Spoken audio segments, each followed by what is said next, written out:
talked about this briefly and then stopped ourselves. Okay. Now we can dig in. Okay. Paolo Banchero Yep. will start Game 1 of the NBA regular season for the Orlando Magic. Fact. Get out of here with this. I mean, what? Yeah. Go ahead. What do you think? I don't know, man. He doesn't know. I don't know. I mean, I He get doesn't it. know. He's the number 1 overall pick, and he's supposed to be the guy. Lord.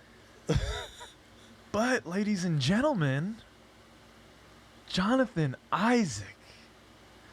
Look, with all respect to Matt, who is a big FSU guy and joined us yesterday, and he is a big Jonathan Isaac guy. And look, I like Jonathan Isaac. I think hopefully he's going to be a good player for us.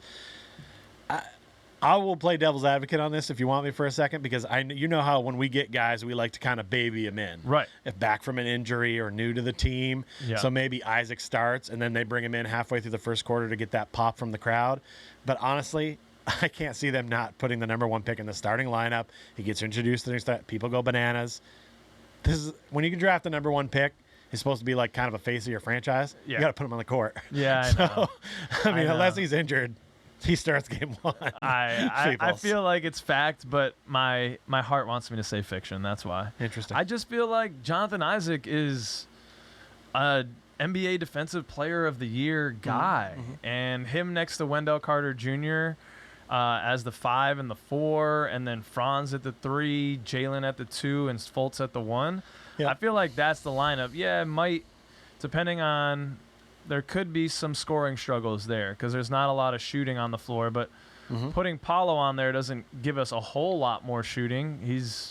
That's his biggest area of growth, I think, or one of his biggest areas of growth. Right. He's more of a mid-range assassin type of guy, which is where Fultz also makes his money. All right. Well, could you see a world where instead of Suggs, Yeah. we get a little Franz at at the shooting guard, and then Isaac gets to start that way, and we have and Paolo plays the 3. I mean, I could see it. It could work against certain teams. I don't think that's I mean, It could definitely, could depending happen. on the personnel on the other squad. I just think there's no way he doesn't start that game. Whether he remains in there because of maybe they want to change lineups up or something like that, whatever. But Yeah. there's no way if he's healthy. I have one more He point. doesn't start. I have one more point. Oh, he's not done. to He's got prove more my points. fiction. Okay. He's got more I points. think about the culture of the squad. Yep. And I think that there's something to be said in earning it. And I think that this is a coach and a team that really loves the idea of earning it. Jalen Suggs talked a lot about this at the beginning of last year, how he knew coming in that he had to earn the spot. Yeah. And he had to play, and he wasn't expecting himself to start. And I think that was a great mindset to come in with. And I think Paolo needs to have that same mindset. Now, Jalen did end up starting because of some injury stuff that was going on. We were just short at the guard position.